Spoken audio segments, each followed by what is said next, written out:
Hey everybody, let's talk about this for a minute.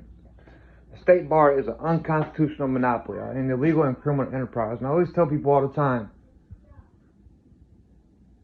that the Bar Association stands for British American Rights Association. They're like, what do you mean? But how can you raise your hand to uphold our Constitution but uphold the Queen?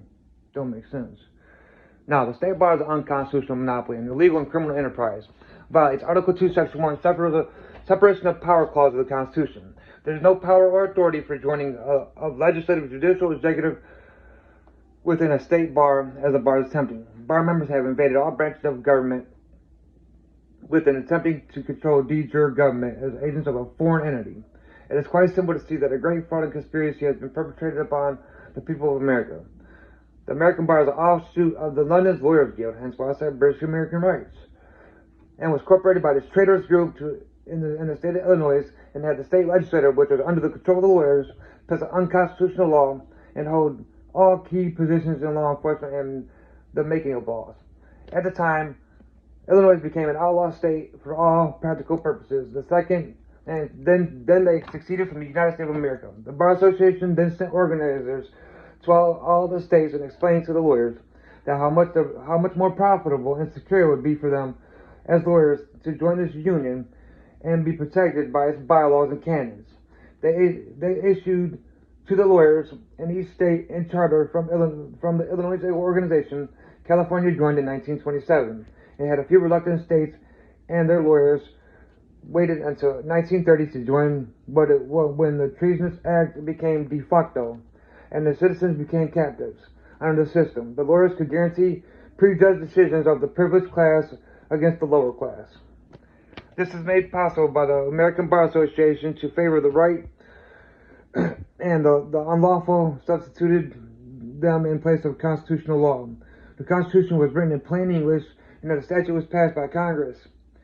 We're also in plain English with the intent of Congress how each law should be used and not the opinions of various judges as the code lists. As normal persons can read the Constitution and statutes or understand them without any trouble. Just know that, guys, man. I'm telling you guys. The state bar that you guys get, one, is a bar card. It's a union's due card, like a license, plumber license, any of that.